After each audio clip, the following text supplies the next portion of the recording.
पुत्र रिज़्क़ के दरवाजे बनाया कर। रिज़्क़ के दरवाजे? बाबा जी, ये रिज़्क़ के दरवाजे क्या होते हैं?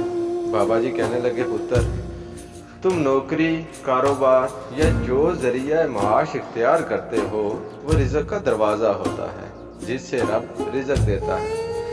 मैंने कहा, बाबा जी तो ये रिज़्क़ के दरवाजे मैं कैसे बना सकता हूँ? बाबा जी कहने लगे, पुत्र अगर तो तेरे घर का बोझ उठाने में कोई शराकतदार है, यानी भाई, बेटा या बाप, तो इसका मतलब है तेरे पास 2 या 3 रिज़्क़ के दरवाजे हैं। इनके साथ तूने कोई इजाफी इन्वेस्टमेंट या कारोबार भी बनाया है तो वो भी एक दरवाज़ा है।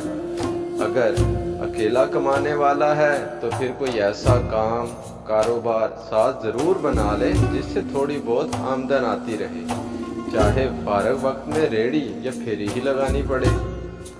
रब का क्या पता वो कौन से दरवाजे से तेरा रिज़्क़ वसी कर दे और तू खुशहाल हो जाए। मैंने कहा, बाबा जी सबसे मुश्किल ज़िंदगी तो एक मज़दूर की ही होती है जो गुर्बत की चक्की में पिसता रहता है। इसके पास तो इतने पैसे भी नहीं होते कि वो कहीं इन्वेस्टमेंट कर सके या अपना कारोबार कर ले।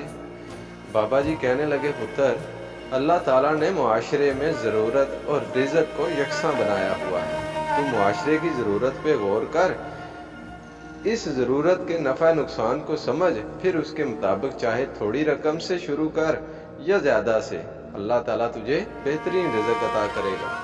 मुआशरे की ज़रूरत को ही फराहम करना कारोबार कहलाता है। अपने इर्द गिर्द देखो, घरों के राशन की चीज़ें, इनके कपड़े, जूते, घर की तामीरात का सामान, ये सब मुआशरे की ज़रूरियात हैं। हर शख्स इसी कारोबार से मुंसलिक है। जो जिस ज़रूरत को जितना पूरा कर देता है वो इतना अपना कारोबार बढ़ा लेता है।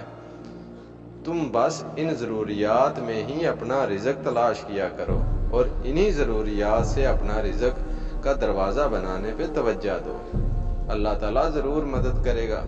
बस सब्र, शुक्र, आजिज़ी और गौर व फिक्र से आगे बढ़ते रहो, तुम ज़रूर कामयाब हो जाओगे।